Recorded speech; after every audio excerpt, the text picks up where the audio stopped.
আসসালামু আলাইকুম সুপ্রিয় দর্শক, আবহাওয়া বাংলাদেশের বিশেষ সংবাদে আপনাদের স্বাগতম। ঢাকা সহ সারা দেশের জন্য দুঃসংবাদ। বঙ্গোপসাগরে অবস্থানরত গভীর নিম্নচাপটি দুর্বল হয়ে পড়লেও সহসাই কমছে না বৃষ্টির দাপট। সক্রিয় মৌসুমী বায়ুর প্রভাবে ঢাকা সহ দেশের সব বিভাগে ঝড় বৃষ্টির প্রবণতা অব্যাহত থাকতে পারে আরো অন্তত 10 দিন।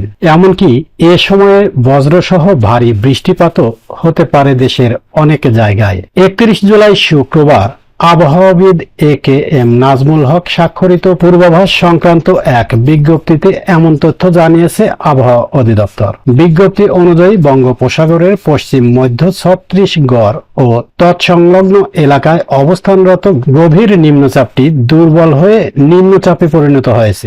বর্তমানে এটি বিদর্ভ ও তৎসংলগ্ন দক্ষিণ মধ্যপ্রদেশ এলাকায় অবস্থান করছে এবং আরো পশ্চিম দিকে অগ্রসর হয়ে ক্রমান্বয়ে দুর্বল হতে পারে। এছাড়া মৌসুমী বায়ু বাংলাদেশের উপর মোটামুটি সক্রিয় এবং উত্তর বঙ্গোপসাগরে মাঝারি অবস্থায় রয়েছে। এই অবস্থায় শুক্রবার রংপুর, ঢাকা, ময়মনসিংহ, বরিশাল, চট্টগ্রাম ও সিলেট বিভাগের অনেক জায়গায় এবং রাজশাহী ও খুলনা বিভাগের কিছু কিছু জায়গায় অস্থায়ীভাবে ঝোড়ো হাওয়া সহ হালকা থেকে মাঝারি ধরনের বৃষ্টি বা বজ্র বৃষ্টি হতে পারে। একই সঙ্গে দেশের কোথাও কোথাও মাঝারি ধরনের ভারী থেকে ভারী বর্ষণের আশঙ্কা রয়েছে। 1 আগস্ট শনিবার রাজশাহী, রংপুর, ময়মনসিংহ ও সিলেট বিভাগের অনেক জায়গায় এবং ঢাকা, খুলনা, বরিশাল ও চট্টগ্রাম বিভাগের কিছু কিছু জায়গায় অস্থায়ী ঝোড়ো হাওয়া সহ বৃষ্টি বা বজ্রবৃষ্টির সম্ভাবনা রয়েছে।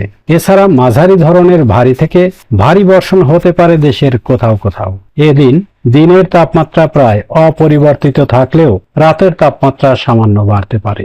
2 আগস্ট রবিবার রাজশাহী, রংপুর, ময়মনসিংহ ও সিলেট বিভাগের অধিকাংশ জায়গায় এবং ঢাকা, খুলনা, বরিশাল ও চট্টগ্রাম বিভাগের কিছু কিছু জায়গায় অস্থায়ী ঝোড়ো হাওয়া সহ বৃষ্টি বা বজ্র বৃষ্টি হতে পারে। একই সঙ্গে কোথাও কোথাও মাঝারি ধরনের ভারী থেকে ভারী বর্ষণের আভাস রয়েছে।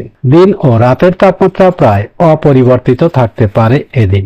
3 আগস্ট সোমবার এবং 4 আগস্ট মঙ্গলবার রংপুর, রাজশাহী, ময়মনসিংহ, খুলনা ও সিলেট বিভাগের অধিকাংশ জায়গায় এবং ঢাকা, বরিশাল ও চট্টগ্রাম বিভাগের অনেক জায়গায় বৃষ্টি বা বজ্র বৃষ্টি হতে পারে। এ সময় দেশের কোথাও কোথাও মাঝারি ধরনের ভারী থেকে ভারী বর্ষণও হতে পারে। 4 আগস্ট দিনের তাপমাত্রা সামান্য বাড়তে পারে, তবে রাতের তাপমাত্রা প্রায় অপরিবর্তিত থাকতে পারে। এছাড়া বর্ধিত 5 দিনেও বৃষ্টিপাতের এই প্রবণতা অব্যাহত থাকতে পারে।